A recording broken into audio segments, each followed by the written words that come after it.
అమరావతిలో అంతర్జాతీయ cricket stadium నిర్మాణానికి ఐసీసీ చైర్మన్ జైషా అనుమతి ఇచ్చారని ఆంధ్ర క్రికెట్ అసోసియేషన్ అధ్యక్షులు విజయవాడ ఎంపీ కేశినేని శివనాథ్ తెలిపారు. ఏపీలో క్రికెట్ అభివృద్ధికి బీసీసీఐ కూడా సహకరిస్తుందని చెప్పారు. అమరావతిలో స్పోర్ట్స్ హబ్ అభివృద్ధి జరుగుతోందని, విజయనగరం, ములపాడులో క్రికెట్ అకాడమీలను పెడుతున్నట్లు వివరించారు. ఈ నెలలో విశాఖలో జరిగే ఐపీఎల్ మ్యాచ్ల తర్వాత ఎలివేషన్ పనులు పూర్తి చేస్తామని కేశినేని చిన్ని చెప్పారు. విజయనగరంలో రేపు రాబోయే కాలంలో అమరావతిలో కట్టబోయే స్పోర్ట్స్ సిటీ కూడా అదే విధంగా ఉండబోతుంది. స్పోర్ట్స్ సిటీ కానీ, స్పోర్ట్స్ యూనివర్సిటీ కానీ, అమరావతిలో పెట్టబోయే క్రికెట్ స్టేడియం కూడా అంత త్వరగా పూర్తి చేసి 2.5 సంవత్సరాల్లో పూర్తి చేసి నేషనల్ గేమ్స్ కానీ ఇటువంటి అన్ని క్రీడలు కూడా ఆంధ్రప్రదేశ్కు వచ్చే విధంగా కృషి చేస్తాం. అంతేకాకుండా మేము విజయనగరంలో క్రికెట్ అకాడమీ పెట్టబోతున్నాం. అంతేకాకుండా మూలపాడులో కూడా ఒక క్రికెట్ అకాడమీ పెట్టబోతున్నాం.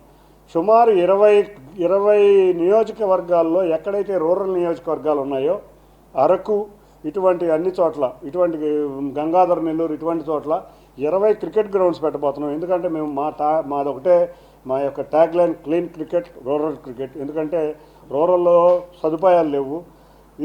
ఈ సంవత్సర కాలంలో 20-25 గ్రౌండ్సే కాకుండా రేపు రాబోయే సంవత్సర కాలంలో ఈ మూడు సంవత్సరాల కాలంలో ప్రతి సంవత్సరానికి 25-30 గ్రౌండ్లు ఎక్కడైతే ఫెసిలిటీస్ లేవో అక్కడ పెట్టి క్రికెట్ని ఆంధ్రప్రదేశ్ ముందుండే విధంగా, ఐపీఎల్లో మరింత మంది ప్లేయర్లు ఆడే విధంగా అంతేకాకుండా క్రీడల వల్ల వాళ్ళ తల్లిదండ్రులకు ఇదివరకు ఒక అపోహ ఉండేది, క్రీడలు ఆడుకుంటే చదువుకునేవాడు అనేది కాదు. మేము అకాడమీస్లో కూడా ఎడ్యుకేషన్ కూడా అక్కడే పెడతాం, ట్రైనింగ్ ఇచ్చే దగ్గర కూడా ఎడ్యుకేషన్ పెడతాం. స్పోర్ట్స్ యూనివర్సిటీ ఉందంటే క్రీడాకారులను తయారు చేయటమే కాదు, మనం చూసుకుంటే ఎక్కడా ఇండియాలో కోచెస్ సరిగ్గా లేరు, ఎక్కడా సపోర్ట్ స్టాఫ్ లేరు, ఎక్కడా కూడా ఫిజియోథెరపిస్ట్ లేరు. ఇవన్నీ కలయికే స్పోర్ట్స్ యూనివర్సిటీ. ఎక్కడా కూడా స్పోర్ట్స్ సిటీలో ఉన్న ప్రతి స్టేడియం 365 రోజులు పనిచేసే విధంగా గౌరవ ముఖ్యమంత్రి నారా చంద్రబాబు నాయుడు గారు, లోకేష్ గారు ఆధ్వర్యంలో మంచి ప్రణాళిక రూపొందించారు. ఆ ప్రణాళిక ప్రకారం రేపు రాబోయే 2.5 సంవత్సరాల్లో వచ్చేది వీటిలో అన్నీ బ్రహ్మాండంగా తయారు చేయబోతున్నాం.